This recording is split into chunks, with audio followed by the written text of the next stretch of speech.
Cameroun. Le sang du journaliste Martinez Zobo réclame justice. Le journalisme est l'un des métiers les plus dangereux du monde et cela se confirme au jour le jour. Le dernier cas en date d'assassinat de journalistes et qui continue de susciter émoi et consternation dans le monde entier est le lâche assassinat du célèbre journaliste camerounaise Martinez Zobo. Journaliste d'investigation, Martinez Zobo ne laissait pas indifférent ses compatriotes. Ce n'était pas un journaliste qui se suffisait des reportages, des comptes rendus de séminaires ou des chiens écrasés. Animateur de l'émission Embouteillage et directeur de la radio Amplitude FM émettant à Yaoundé au Cameroun, il présentait avec pugnacité l'une des émissions radio phares de la capitale camerounaise et ne passait pas par 4 chemins pour dénoncer les malversations financières et la corruption impliquant plusieurs personnalités dans son pays. Il avait notamment abordé récemment à l'antenne des cas de détournement de fonds supposés mettant en cause notamment Jean-Pierre Amougou Belinga, un riche homme d'affaires propriétaire de médias et proche de plusieurs pontes du régime camerounais.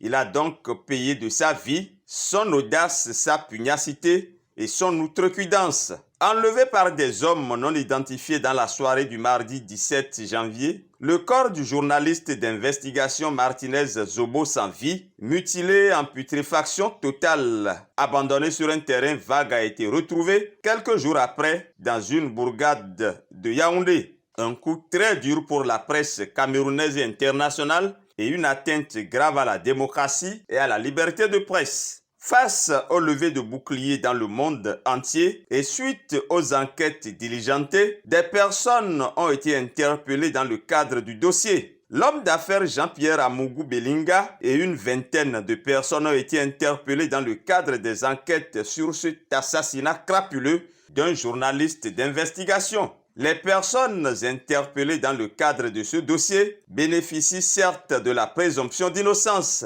mais justice doit être rendue aux journalistes du monde entier et à l'âme de Martinez Zobo. Il est temps de mettre fin à cette barbarie orchestrée contre les hommes des médias qui ne demandent qu'à faire leur métier, c'est-à-dire à informer objectivement les populations. Les journalistes paient déjà un très lourd tribut dans le cadre de l'exercice de leur métier. Le rapport de l'Observatoire de l'UNESCO des journalistes tués dans le monde dresse un bilan alarmant des meurtres commis sur les professionnels des médias en 2022. 86 journalistes ont été tués dans le monde au cours de cette année 2022. Ce rapport de l'UNESCO rendu public le 16 janvier dernier indique comme raison de ces meurtres de journalistes des représailles pour des reportages sur le crime organisé, des reportages sur les conflits armés et sur la montée de l'extrémisme, ou encore la couverture des sujets sensibles tels que la corruption, les abus de pouvoir et la malgouvernance.